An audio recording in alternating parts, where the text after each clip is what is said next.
Hello అందరికీ. ఈరోజు అయితే అమ్మ ఫిష్ కర్రీ అయితే చేసింది. చాలా బాగా వచ్చింది. ఫుల్ వీడియో అయితే ఖచ్చితంగా చూడండి ఎలా చేసిందో.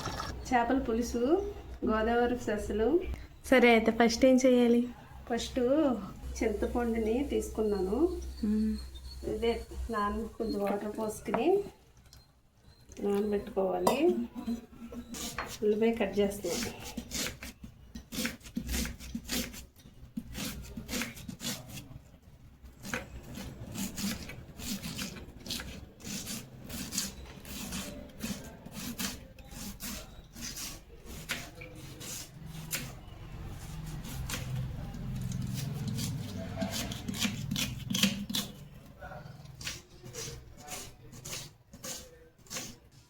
ఒక 10 పచ్చిమిరపకాయలు, 10 బెండకాయలు, అట్లాగే కొత్తిమీర, కరివేపాకు. మిరపకాయలు అయితే ఇలాగా చీల్చుకోవాలి.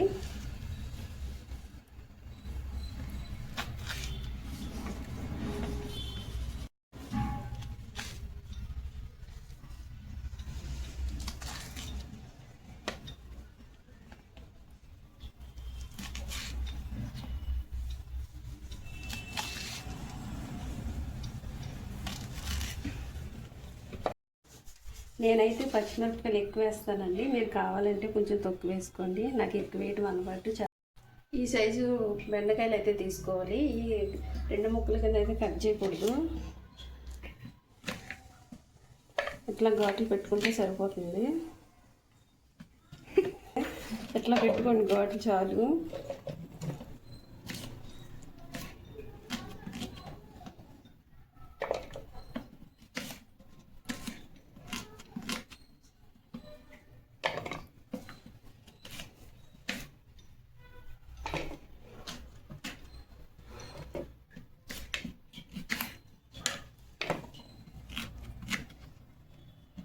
ఇదిగోండి, ఇట్లా అయితే అన్నీ కట్ చేసుకున్నాను.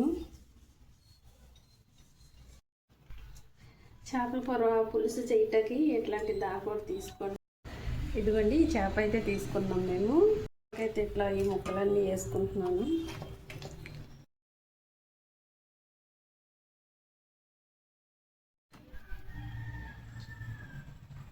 ఉల్లిపాయ, పచ్చిమిరపకాయలు, బెండకాయ అయితే వేస్తున్నానండి. అట్లా ఇందులో వేసుకోవాలి. ఇప్పుడైతే కల్లుప్పు అయితే వేస్తున్నాను. ఇందులోని పసుపు. ఇప్పుడు ఏం వేస్తాం? కారం.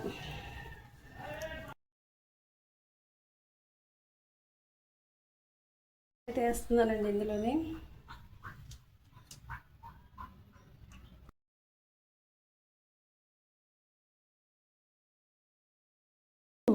ఇవన్నీ వేసిన తర్వాత ఇట్లా కలుపుకోవాలండి.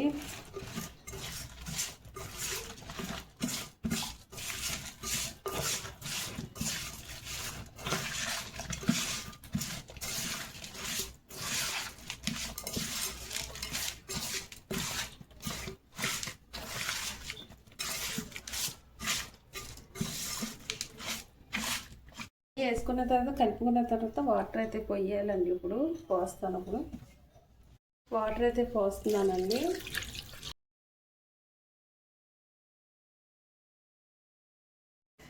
మా నాయనమ్మ అయితే ఎట్లా వండేదండి.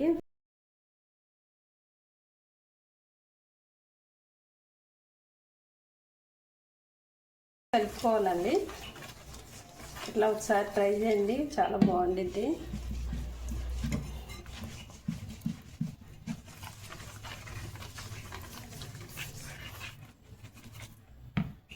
స్టవ్ అయితే ఆన్ చేస్తున్నాను.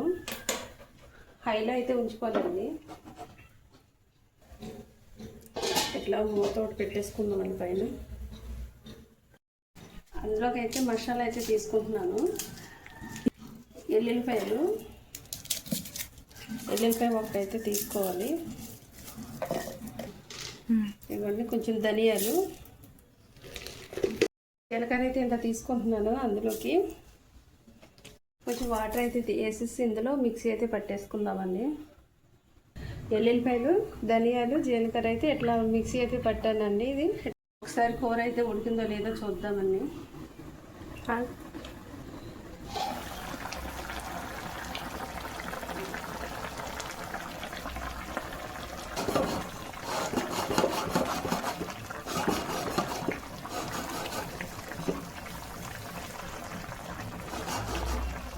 ఉడుకుతుందండి, కొంచెం అయితే ఉడకాలి ఇంకానే.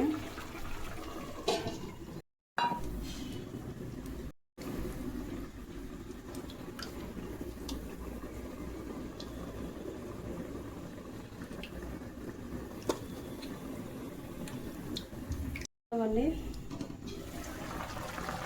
అయితే ఉడికిపోయింది. తీసుకున్న చింతపండు అయితే ఉంది కదా గుజ్జు, అదైతే పోస్తున్నాను ఇప్పుడు.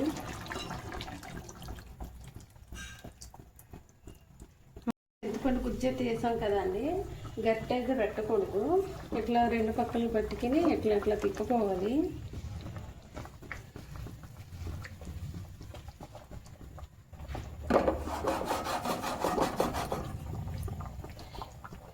గుజ్జు అయితే వేసాక కాసేపు అయితే మూత పెట్టుకుందాం. కొత్తిమీర అయితే కట్ చేస్తున్నాను.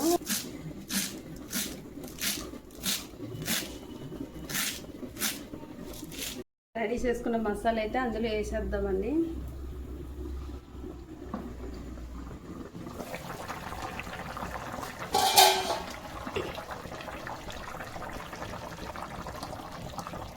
మసాలా అయితే వేసిన తర్వాత ఇట్లా అయితే కలుపుకోవాలి.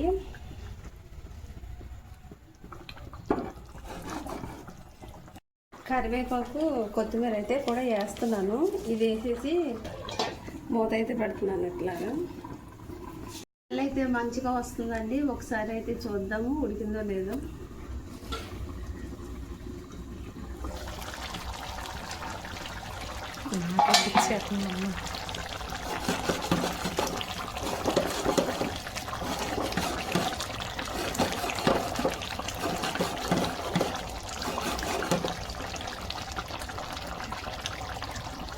పులుసు అయితే ఉడికిపోయిందండి, రెడీ అయిపోయింది. స్టవ్ అయితే ఆపేసుకుంటున్నాను. టేస్ట్ అయితే చూస్తానండి ఎట్లా ఉందో.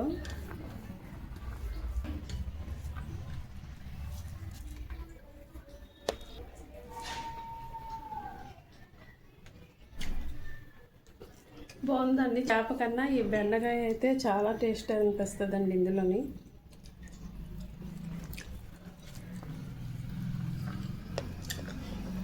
బాగుందండి, ఈ బెండకాయ అయితే చాలా టేస్ట్ అనిపిస్తుంది. చేపల పులుసు అయితే ఇప్పుడు మా చిన్నమ్మాయి తింటుందండి. చాలా బాగుంది. మీరు కూడా ఒకసారి ట్రై చేయండి. వీడియో నచ్చినట్టయితే లైక్ చేయండి, సబ్స్క్రైబ్ చేయండి.